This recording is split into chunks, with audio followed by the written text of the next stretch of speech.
things that are a lot more modern. And there are a lot of art programs in colleges have adapted to some of this, like much more the digital realm and what kinds of content you're trying to create for. And maybe in the end, you're doing comic books or you're doing some kind of interesting characters for some story or something. The AI stuff is going to be challenging, right? Because so we're worried about it from the artistic standpoint, but imagine if your job is like a paralegal or something. In 5 years, if you look at something, would somebody pay a crazy amount for a print of something that was totally AI generated? A lot of us are going to be probably working with the value of the actual creative process, because that's definitely, AI cannot replace that.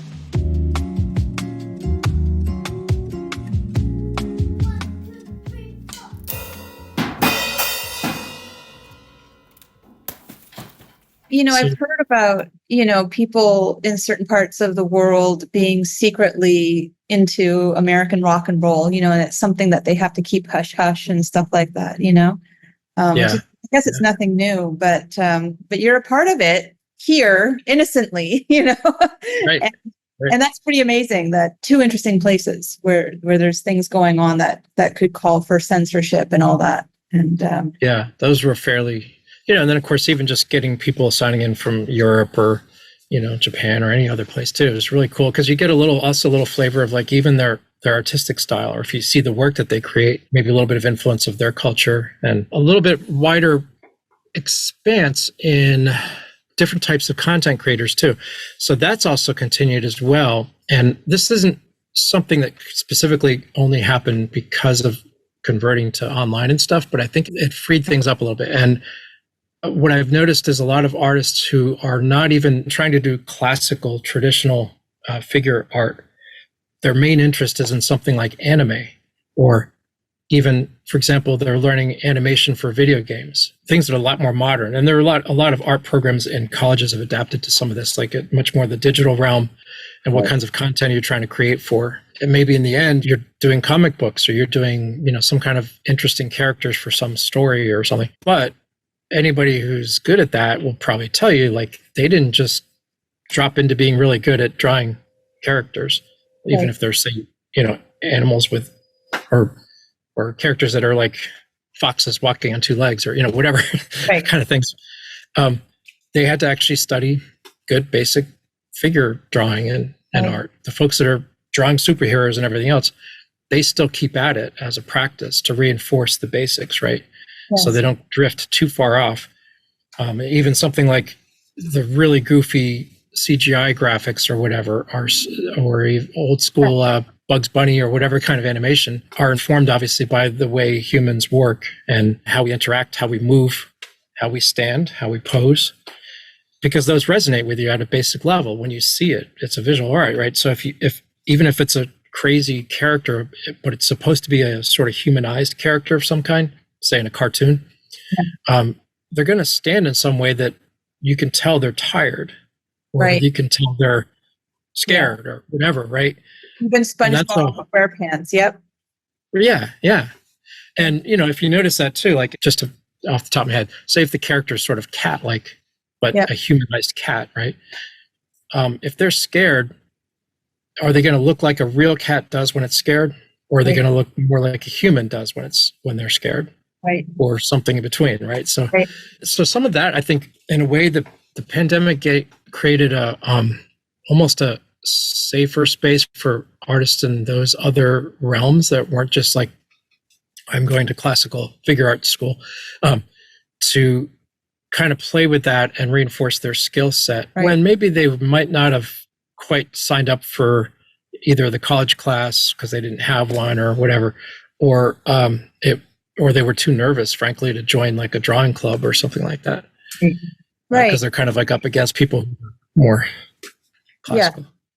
Yes. And being able to do it piecemeal, a class here and there, it's hard as like a school or somebody creating the class to be able to accommodate, varying schedules, but it kind of opened things up to that. By you giving that, touched more people than, just sticking to like a course series. So yeah. You could sign up and take one session, and if it's $5 or $12 or something, what's to lose, right? And then you could decide you don't like it, or pick and choose different Also, you Right. can pick different models. You can pick different Right. styles of the sessions Yeah. and the schedule. Like I said, the schedule is huge, right? I kind of missed that part a little bit. And that's why I'm still wrestling personally with like, I'd like to sustain some of that, but it is hard to predict whether there's going to be enough interest and Right. signups for it.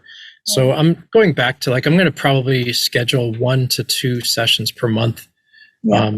I've even done surveys online and stuff to try to figure out if I could guess like what are good days of the week or whatever. Right. It's actually hard right now. Like if I was the other day, I was trying to sit down and like find a hole in the typical weekly schedule where I wouldn't be competing with anything else, either online or the larger drawing groups or classes in the area. Right. And it's like there's stuff every day and every evening, which is good problem to have, but it's tricky to find a slot where it's like I won't be, so to speak, competing with anybody else. But I'm going to do a couple a month, and I'll see how it goes and play with some different themes. So though I have 2 coming up this month with the same theme, and for this I decided it's going to be another thing of a simple thing of using the advantage of the camera approach.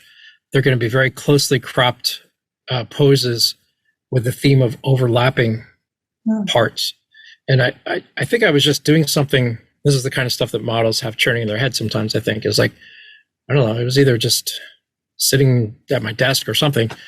And I kind of realized like I always have a tendency, because you almost get used to this with classes, a lot of times the instructors or whatever want you to be in a relatively open pose, especially if it's a relatively beginner level or first level type classes. They're working on anatomy and structure and proportion and all of that.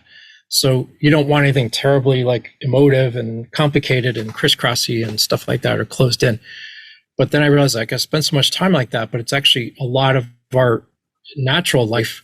You do things like, you sit down and you're like, whatever, you got your arms crossed or, all these kinds of things without even necessarily like looking too posy about it, like the, the thinker or something. But just even the natural versions of that, like there's times when if you're even just relaxing, you might be whatever, like you've got stuff that tends to be crossed. Yeah. Right. And that's not usually done. It's another example where it's slightly problematic with the camera like that, because if I want to do something with my hands, they're going to be huge if I don't do it right. My actual setup, when I zoom in the camera that's across the room, it'll be cropped close. The perspective distortion won't be happening. So it'd be the equivalent of being in a classroom across from the model, seeing them at a regular distance in the way your eyes work, but with the advantage of being able to zoom in and crop so that you're going to be a lot closer to whatever hands, feet, or whatever than you normally would be able to in a classroom. That was a simple one that I kind of thought of. That's not terribly complicated, but it's like that's something that I actually don't see that much. Right. And I know like a lot of times, like there are classes you can take. I've posed for workshops, the Art League, and a couple times that are all about arms and legs, where there is a class that will specialize in that kind of thing. And I did a few sessions during the pandemic where it's like, well, I'm just going to give you hands and feet. That's it, just for anatomy practice on hands and feet, let's say. So kind of in that vein of like, let's kind of literally zoom in and just work on one thing. It'd be good, hopefully technical kind of thing. So fascinating to think about. I was curious about, whether the Zoom was continuing, for classes. And because I know in Washington, D.C., there's still like booster requirements, some vaccination requirements. And if you've never been vaccinated or haven't gone for the booster, they won't allow you in. So there's still kind of vaccination requirements. One of the things that I think was kind of cool in the models coming together during the pandemic was helping each other, because I'm pretty fortunate. I consider myself really fortunate. Because I had a photography background, the space that I'm in now, I had used as a photography studio quite a while back. And now it's kind of my creative space. I also use it as like a little workout room and stuff. So it's like a little studio space, and I have like I have a couple backdrops, and I have nothing super modern or fancy, but I have decent lighting. Lighting that I normally use for a session is a repurposed video light. So it's a very bright, continuous light, not a strobe. It works a lot better than like these little LED lights and things like that. For me, it was relatively easy to adapt to, seeing what I could do. a lot of people are not in that, don't have that luxury, right? They're in a 2-bedroom apartment, whatever, and they're trying to figure out like, well, maybe if I move the dining room table, I could at least have a blank wall behind me or something. Like they're really trying to improvise. Right. And some that were somewhere in between. Like they would have a designated area that they would figure out, but they literally would have to like rearrange their furniture every time they do a session and stuff like that. And we're having to make do with devices. My trusty laptop that I'm replacing hopefully today, got me all the way through COVID. It's probably like 6 or 7 years old. Even I was like, I can't replace something that expensive just for online modeling. I can't really justify that. Some models hit the pandemic without any device that was like really good for using for that. And that kind of stunk because I'm like, well, we're not going to make enough off of the sessions, even over a year, probably to justify an $800 laptop or something, Right. So there's a lot of that. And at least by coming together, sometimes we could brainstorm. I loaned my studio space a couple times later, after we were actually okay getting together and stuff. And a lot of just technical brainstorming and stuff like the flow. Yeah. We did some duo sessions, even when we were still distanced, where a model friend of mine who lives nearby, Sarah, basically we set up duo poses, and then we posed them in sequence from our separate locations. So the artists had the fun challenge of like, paint her, then paint me, but then realize that they're supposed to be together. Right. Like reaching for each other or something like that. That kind of stuff was pretty fun, but also really challenging. And I guess my point too was like that social networking part. It wasn't a good reason to do it, but it was a forcing function that helped, kind of bring us a little bit more connected. Yeah. And even though we're now somewhat back to our we don't see each other as much, but I think a lot of us have stayed at least a little bit more connected. We still keep in touch online, like through messaging and stuff. It's that much easier to, like, now I know a bunch of models that I could reach out to if I needed a replacement because I was sick. Can you cover for me, kind of thing? Yeah. And I know them enough to know professionally. It's like, I've never really worked with them. I'm not friends with them or whatever, but now like I've got a much longer list of people that I could say, I trust that guy to be able to show up on time reliably and do a professional job. Right. Or if I just need to refer somebody to, find different models, or you need a female model, like I have probably 6 or 7 that I could recommend or whatever. Yeah. That would not have been the case probably beforehand. It was more a question of like smaller groups of models who happen to be friends or met each other and maybe knew each other socially. But another little sort of silver lining thing with all of that is that I think a lot of models got to know each other a little bit better. We have a little bit more of a deeper network, I guess. I mean, I think these are great stories behind the art, and I'll use this to kind of segue a little bit into discussion about AI, and art. Basically, somebody dictating to a computer what they want to see in an image, and then it creates it. No artists aside from just a person talking or typing things in, and no model or something like that. But you're obviously missing out on the human aspect. There's a lot to that question, obviously, or issue of artificial intelligence. And I'm a little bit late to the party as far as kind of really beginning to assimilate how big it is. Probably like a lot of people, even 6 months ago or something, there was a lot of buzz about it. And I was kind of like, yeah. I mean, people, we've known about it. It wasn't like AI was a new concept. It's been in everything from science fiction to actual stuff, in our lifetime. And, self-driving cars, blah, blah, blah. Like there's aspects of it that are like maybe promising and positive and still working it out, but you're not necessarily having any existential questions about that. I mean, even in those realms of, say, something like self-driving cars, people are like, yeah, but what about the driving experience? Right. Like what about actually, like, I like to drive or whatever? How's that going to work? But I think what was a huge kind of a tectonic shift for a lot of us in the last year-ish, plus or minus a couple of years, was beginning to realize that, a couple things.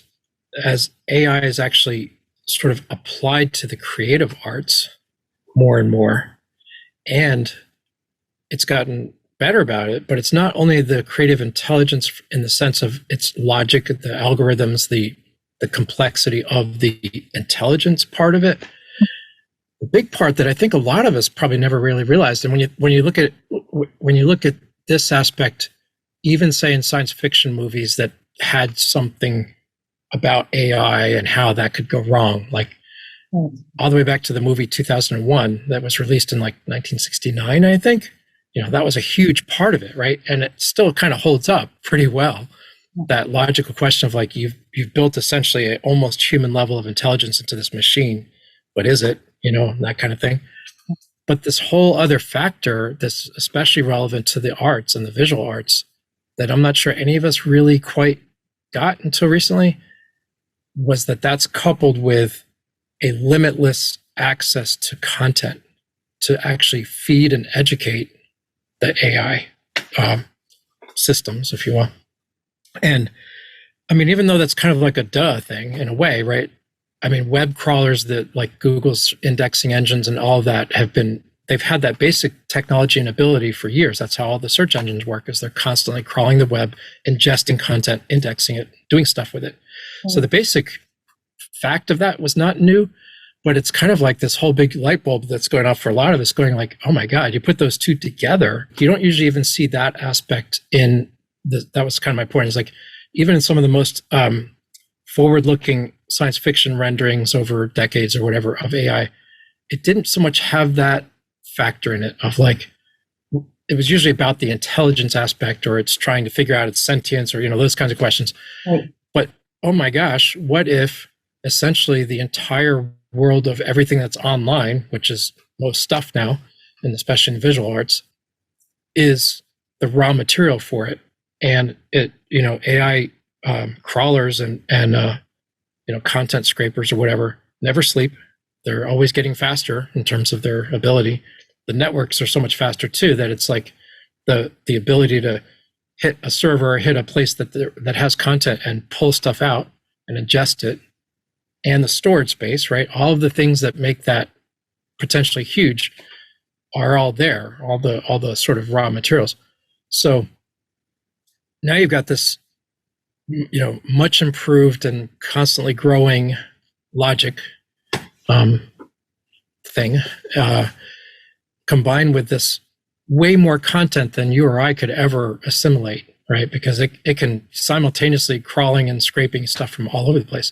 So kind of my point about that is back to stuff like, even what does it mean for visual arts and stuff like figure art or even portrait? It's going to continue to evolve to much higher levels than we probably would have thought about. It doesn't have to be a plastic mannequin looking thing that an AI thing can create for you, right? It's actually sampling from real people. That's part of my point, right? Isn't in the old days of building CGI characters for movies and stuff like that, the limitation was always that you had, like, artists would have to literally kind of create a virtual mannequin, if you will, right? And so they almost always had that kind of plasticky look to them. Not enough realistic detail in the skin tone and imperfections that we all have. They would actually have to try to go add that back to give it any kind of believability by drawing in, freckles and mole, like all the things that humans have, right? Mm-hmm.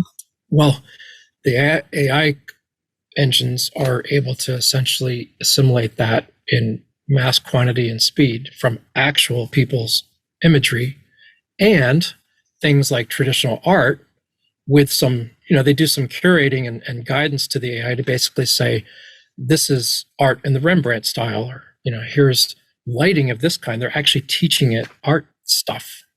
It sounds like I may be almost building it up, and I'm not necessarily defending or building it up, but I'm just kind of looking at this as like, this is kind of the reality of the technology that we're up against. Yeah. So far I've seen it that people are playing games with it. At some point, are we just going to accept that as the new kind of way of being? Like, is it something that we're going to realize all the limitations and be like, oh, go back to it? Or is it actually just going to become a way of life that we live with those limitations because we can control them, to a certain degree? It is worrisome.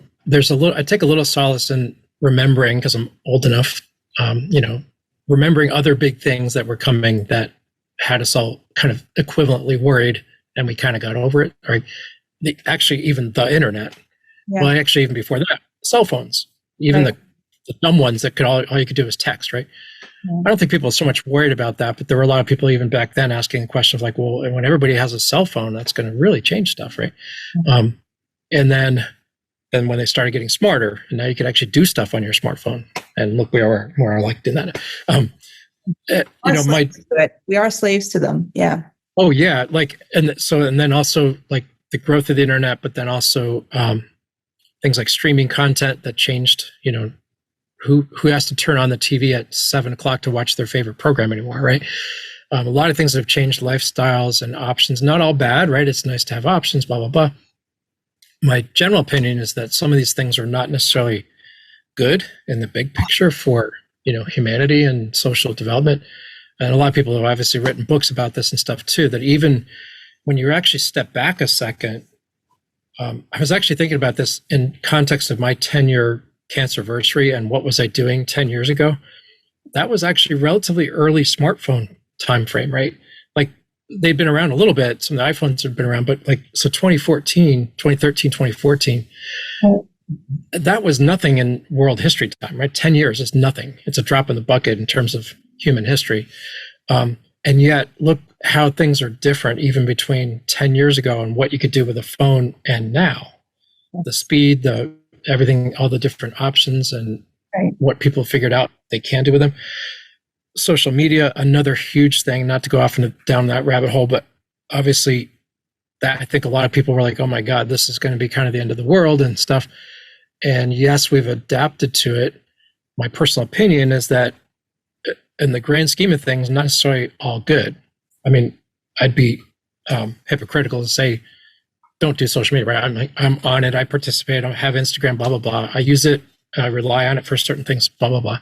But I have my own sort of problems with it. When I try to play armchair sociologist, I'm like, I don't think it's really been overall on net. I don't think Facebook and Instagram and stuff has been beneficial to humanity on net, right? Individually, yeah, there's certain great things. I love that I can actually stay in touch with relatives that are not nearby and like things like that. And like even the day-to-day FaceTime with their kids, like all kinds of great things there's nothing wrong with it, right? And I would honestly clearly put those in the plus column. They've actually added stuff to our lives, right? But there's also so many problems, everything from misinformation to the divisiveness to all kinds of other aspects that, so in a way, I'm sort of looking at AI as my projection, if you will, is that going through the next few years is going to be a little bit like what social media has been. We'll figure out ways to adapt to it. There will be the equivalent of the discussions that have actually had to happen on Capitol Hill with the, Meta guys and stuff like that about things like, do we need some regulation? Do we need some rules of the road? Do we have a problem here? And how far should there be stuff like regulation? My personal opinion is there's going to have to be. I know they've had a couple of hearings actually just recently on just mostly kind of brainstorming hearings at this point, fact finding and like trying to get a lay of the land. So the political realm and stuff like that, if they're actually doing their job, I mean, this is an area to me where it's like, okay, can you stop bickering long enough to actually talk about this real issue and start having some, like healthy debate about what limitations or things like labeling or other measures do we need to actually, a really negative way to put it would be to say protect ourselves from it. That's probably too negative, but to actually just kind of cope with it and to figure out how to deal with it. And so an example is in the visual arts world, right? We're not going to get the genie back in the bottle. That's not going to happen. It's not like we're going to pull the plug, sort of like with social media. It's not like someone's just going to turn it off one day, right? It's like it or not, it's here, right? So then like anything else like that, I think about other stuff that nobody likes to deal with, but then we have to. Heavier highway traffic. Well, what do? Maybe we need signs and right. So we have to figure out those adaptations. And I think in the AI world, in the arts in particular, I am kind of thinking out loud that stuff like some sort of labeling and maybe getting some common terms and nomenclature and labeling schemes or something would be a big start. Because rather than trying to say, no, you can't do this, or kind of going down the censorship route, to say you're not allowed to, or we're not going to let you put that online or whatever. Don't try to restrict people in that way. But because it's getting so good there needs to be some way to be able to differentiate. That's its own sort of debate in terms of like, well, what is art and all that, right? So I think you and I had mentioned this the other day, is like some AI content creators justify themselves as artists because they put a lot of time and effort and thought and probably trial and error into the parameters and things that they use to basically start to create something using AI. It's not a black and white thing. It's kind of a scale, right? So there's probably, I've seen some things that it's like really amazing. You probably could not have done it without an AI generation tool, but also with a smart, artistically minded person to kind of guide it and form it. And I'm like, I can't deny that's actually a kind of a cool thing. Maybe it's a little bit surreal, or a combination of real and surreal that you couldn't have easily done even with really good Photoshop work or something. And the person behind the wheel was smart enough to inform it in a way that still resonates, right? So is that art? Well, maybe. Yeah, probably, maybe.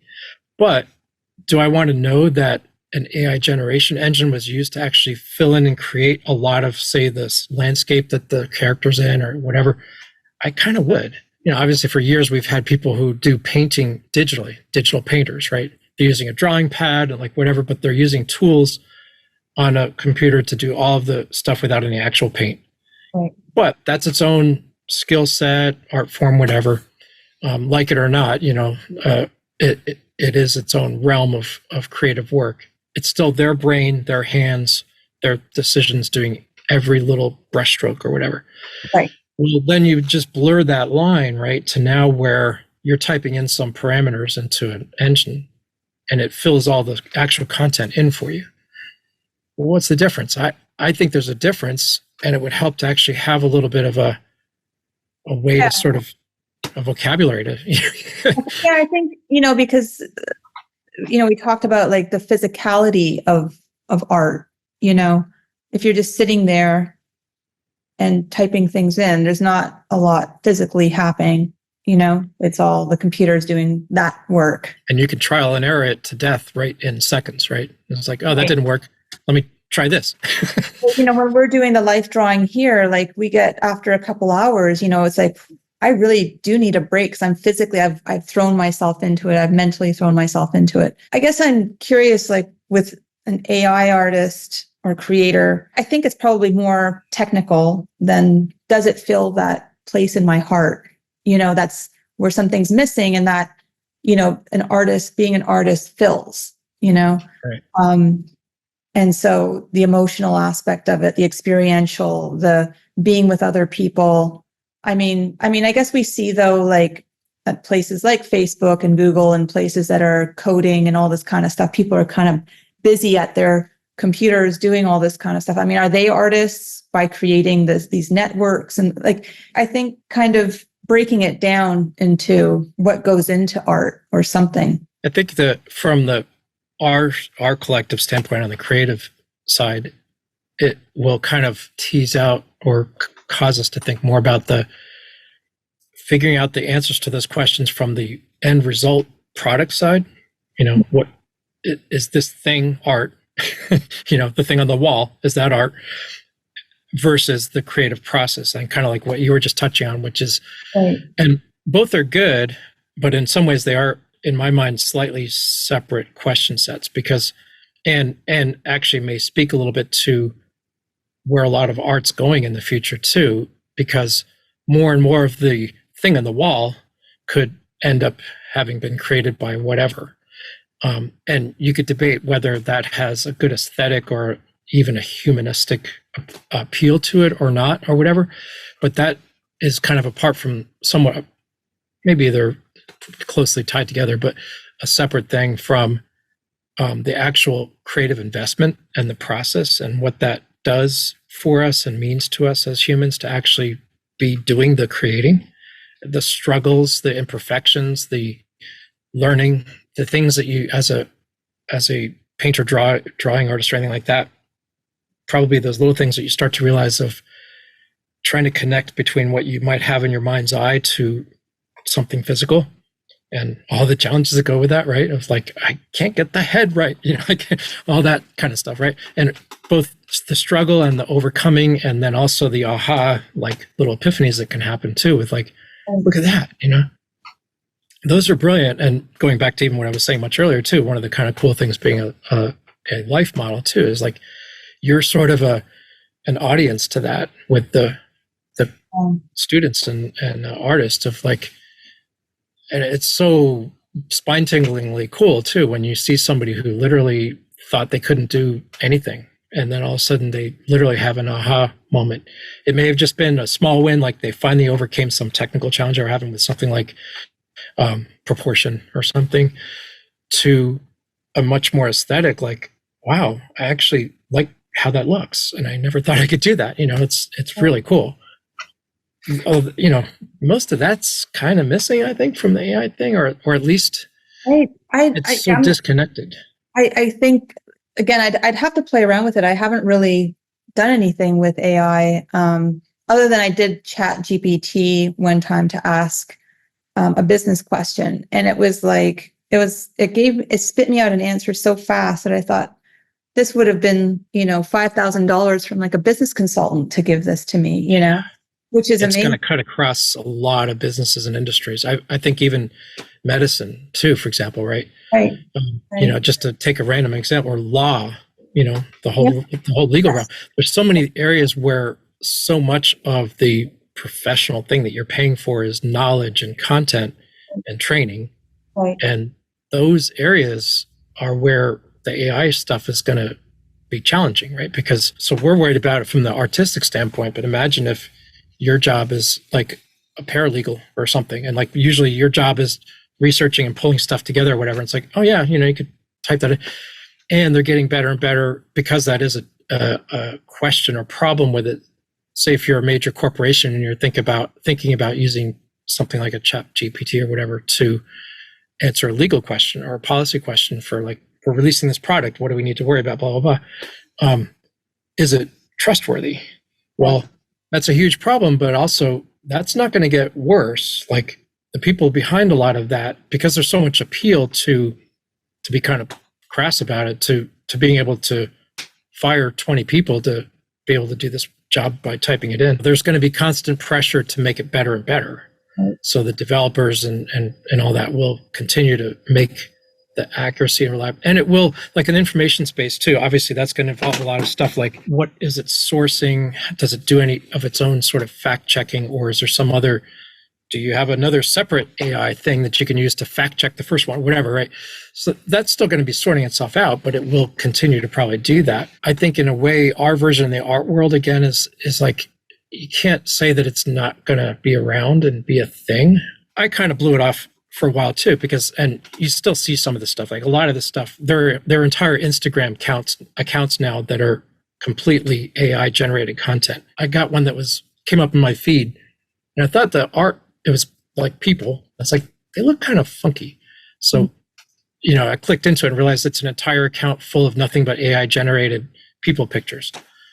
And there's quite a range there, right? So some of them are still kind of like, and it probably depends what thing they're using, and also how versed, the person doing it is, how much effort they put into it. Where some of it's really obvious, like if you look at all closely, you can tell that it's a fake person or whatever. Or like the one that kind of cracks me up is like, I've seen several where they pose 5 people together, like they're part of a team or something, and they all have the exact same face and hair. Like you didn't even take the extra step of like create 5 different, I'm sure you could create 5 different characters, but they're all just like clones. Like, well, that's not. Even with like in photography, there's, I don't know if it's on one of the phones or something like that, but you can, like if there's a group shot of your friends that you've taken or something like that, and it's more than just going through the live setting on an iPhone where you can say, oh, well, you were blinking here. I'm going to scale it over to like this, millisecond where your eyes were open. And now I'm going to use that as the main picture. Now you can actually like move people around or something like that or find the pose in that sequence, in that time frame. You're modifying things independently in that picture, which it kind of scares me, to be honest. Yeah, and that's an example of like an old technique that used to be very human. So in my past life, I used to do some like wedding photography, stuff like that. So, what we would just sort of collectively call like head swaps, because you would have like the whole big family picture and whatever, and everything's absolutely perfect except Johnny's blinking in that one, or like has his head turned or something. And But you in the can, frame just before that, 6 other people are not paying attention. But right, so okay, that took some time and some skill to do it well, to actually sort of cut and paste and blend right. and all this kind of stuff. So art or not, but at least it was like human technique and intervention had to happen to make it look and work right. Effort. Yeah. Very manual, yeah, and like you couldn't do that all the time because it's a lot of work to make it look Right. proper. Right. And even that used to be its own. I remember back in the day, say 90s or so, people used to debate that. Like, is that okay in a group portrait to, Right. take this from this frame and this from another? Because it wasn't what was actually there. I was like, yeah, but the family wants a good thing to put on the wall. Depends what the family wants, right? Whereas Right. for my wedding, I was like, I want it to be like a photojournalist kind of expose where I just want it completely natural. I really don't want anybody looking at the camera and posing. I want you to catch people having a great time or in some kind of emotion or something. It Yeah. used to be my favorite approach. It Yeah. depended on what the family wanted and stuff like that. But again, some of those like should we, shouldn't we kind of questions are in a way new versions of questions that have been around for a long time, probably even before, even going way back into hundreds or thousands of years in classical art. How accurately should we render the person in the painting or the sculpture, right? Should Right. we optimize the figure, the body, the face, and all that? Do we have an ideal look? Right. Obviously, the Greeks and the Romans, so it's not a new general tug of war, if you will. Right. But it's the speed, velocity, and the volume of inputs that's so new, I think. Yeah, I mean, the rewards of of doing art, the traditional way, is the time, the effort, and the emotion, and then individual expression that you can't help, whereas that's kind of, I don't know if you get that. I don't know if you get the idiosyncrasies of a person's personality and talents in an AI generated piece of art. What Rothkos are going for, and Picassos are going for, tens of millions of dollars, right? And for people who can afford it. Is there anything that's going to be generated out of these that will kind of marketable like that in the future? Like, is there anything substantial coming out that people say, wow, that's amazing. Like they really did something really cool? Or is it just kind of looking like everything? That's an interesting question though, too, because obviously also not a totally new question in general of, why did that weird abstract thing with 3 colors on a giant canvas cost $20,000, right? Like, the general thing of what makes something good is an interesting question. But I think what you just touched on gave me the thought that the whole AI thing is an interesting spin on that, because part of the reason, or sort of loosely speaking, justification for the value of a lot of that, even though tastes were so different, and we can argue about whether that works or doesn't as a piece. Yeah. I think part of that valuation came from the fact that it was tethered to a person, right? It's because it was a Picasso and he was a person and had stuff, had person stuff going on with them, right? Yes. Whereas if you have just essentially the creator part is, if you will, sterile. Like it's just some bot that nobody I don't even know which one it was, or don't even necessarily care, right? Right. It doesn't have any persona, history, nothing going on there. It does actually almost sever that connection between the creative part and the final product, if you will. Right. In 5 years, if you look at some thing, would somebody pay a crazy amount for a print of something that was totally AI generated? And I don't mean pay $20 to order it because they like it and put it on the wall, but would they pay $10,000, like you said? Right. Anything like what you might do for an actual. Right.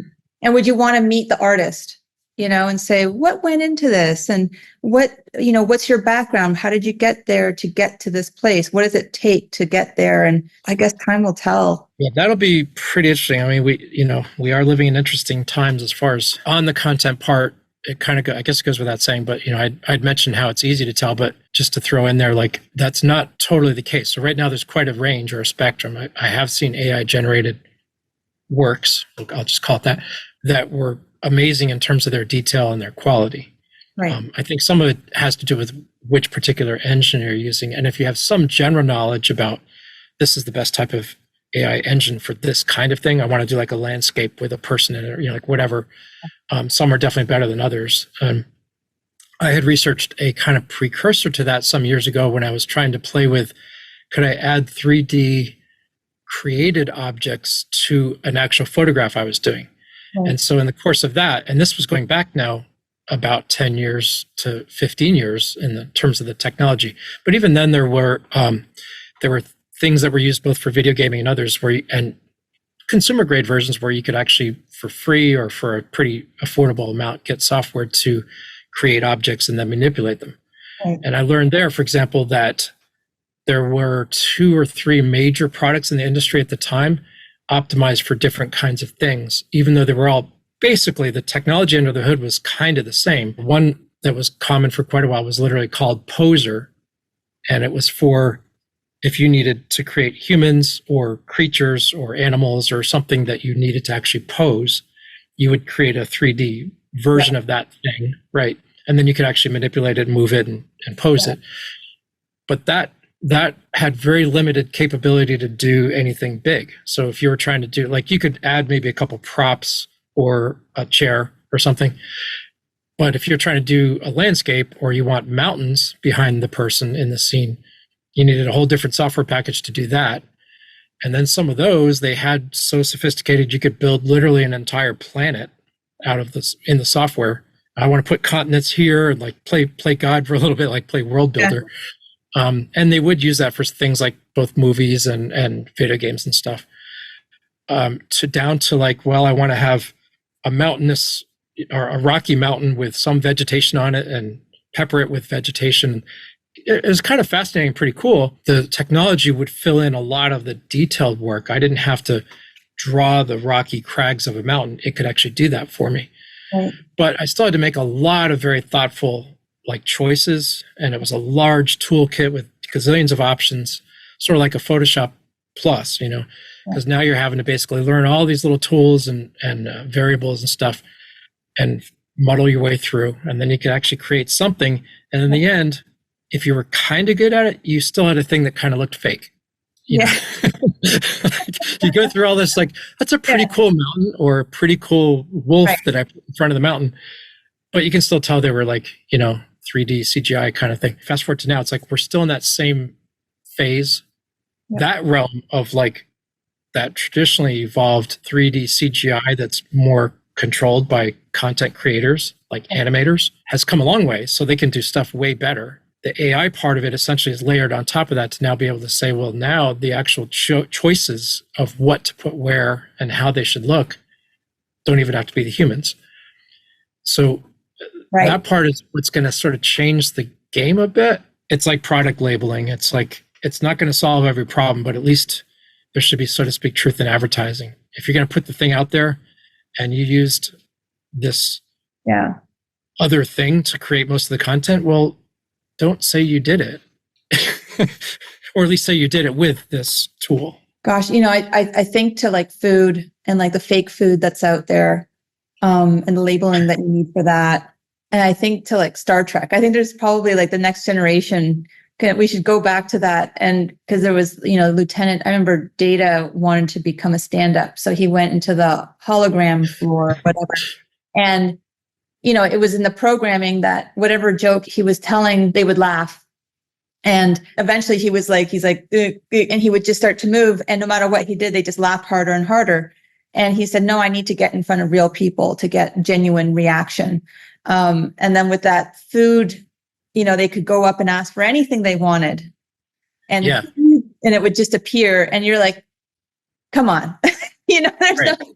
But, I guess that's what, is kind of, people are going after that. Is it the real thing? They had a lot of fun playing with some of those concepts too, because like the food thing, for example, there's a whole bunch of physics and beaming particles and all that, but especially probably the holodeck was quite an analog to that though too, right? Because it was essentially a virtual reality environment for them and run by AI kind of stuff to fill in all the gaps. Right. And that was a funny example though too, because Data was always trying to struggle with trying to find what does it mean to be human and stuff, trying to reach that.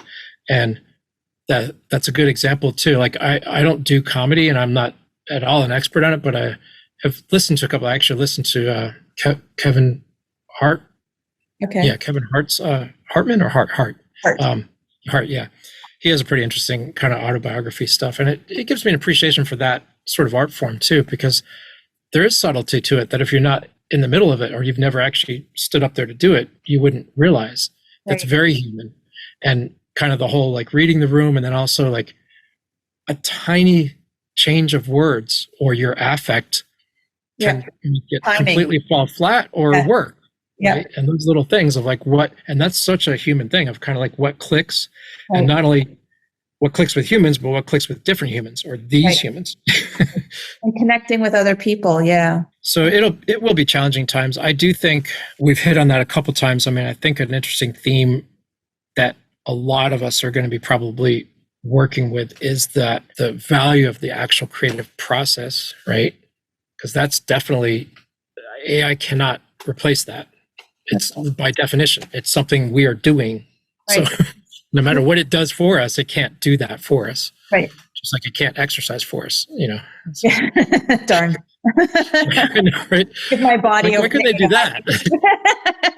Here's my body. Turn it into something buff and bring it back to me when it's ready. So Yeah. thank you so much for taking the time to talk. I hope we will pick it up again at some point and continue talking about this stuff, and can get into maybe more photography and other aspects. But thanks again, and hope to see you soon at a class.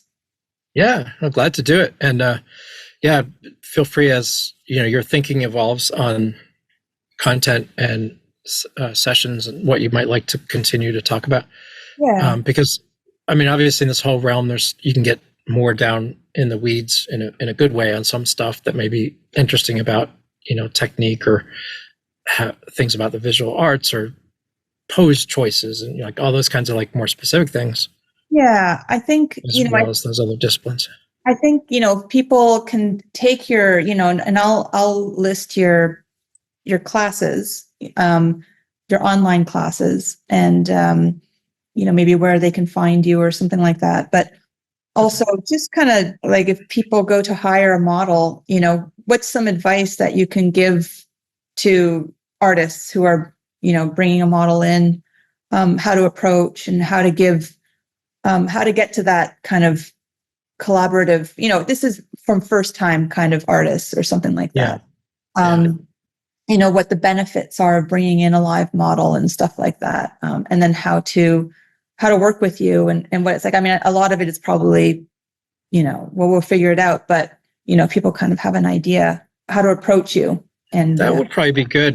Because there's stuff like kind of default industry standard, if you will, or more like traditional etiquette and different ways of working, more directive versus more collaborative and things like that.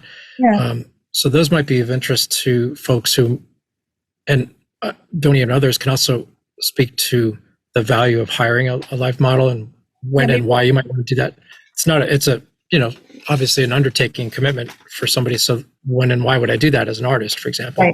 Right. Something to think about too. Like I would like to, obviously I can talk a lot, but I would love to also, figure out maybe how to get some other points of view. I have my impressions too about some of my colleagues in terms of the kind of cool different things that they bring to the table, like and how much I've learned from them, and that we kind of like complement each other. And as you can imagine, all the things like that go along with any colleagues or coworkers or whatever, plus the oddity of the fact that we're almost never together. So we're trying to figure out, how do I learn from others when I'm not there with them? What are the standards of, modeling? I'm more and more thinking lately, especially since I'm having to dial back my availability a bit, of almost recruitment, but at least if there are people out there that are thinking about modeling from the standpoint of like, maybe I want to try modeling sometime too. Like what goes into that, or how do you have to be full-time? Do you what's the commitment level? What's required kind of thing? Without necessarily like your focus may not be so much about like how to become a model kind of thing, like, because that's its own whole bunch of things, right? If everything from where do you learn stuff? How do you like, what's the HR stuff I got to do with colleges and blah, blah, blah. Right. But, I probably don't want to go off into those weeds too much, but just in general, like if you had somebody, even because, sometimes an art student or just somebody coming up to a class might be actually interested in becoming a model. Yeah. So it might be worth having a few minutes or something to talk about that sometime. Yeah. I think it's so hard. It's funny because that's actually, in a way, a little symptom of the nature of the beast in this industry, if you will. It's very hard to tell what the supply and demand picture is at any given time and in any given area. Right. And it's funny because like sometimes I've literally in the same conversation, sometimes even with the same other model, literally like, oh, there's too many models for the area because I'm not getting bookings to they can't find models. I'm like, well, wait, which is it? Like, it's really hard to tell, like, because it's such a weird business and it's all gig work and people's availability goes up and down, the demand goes up and down. Yeah. So sometimes it's kind of amazing that we actually make it all work and fill the slots with models. Yes. So there's that kind of aspect too. And just so based on that, that's a long way of saying that's one reason I've been trying to think a little bit more broadly about just kind of having a little more depth in our bench, so to speak, of getting kind of other people. I've been chatting with a gentleman who's probably 8 years older than me or so, who's just starting it as, like a lot of people, as kind of a part-time side hustle. Let me try this, do it. But he's also being a bit older, being a professional guy. He's leaning into like he's treating it seriously. Yes. And pick my brain a little bit about like things to watch out for, and that's all good too because there's everything from a young college student that can get into it to a retiree, and everybody in between.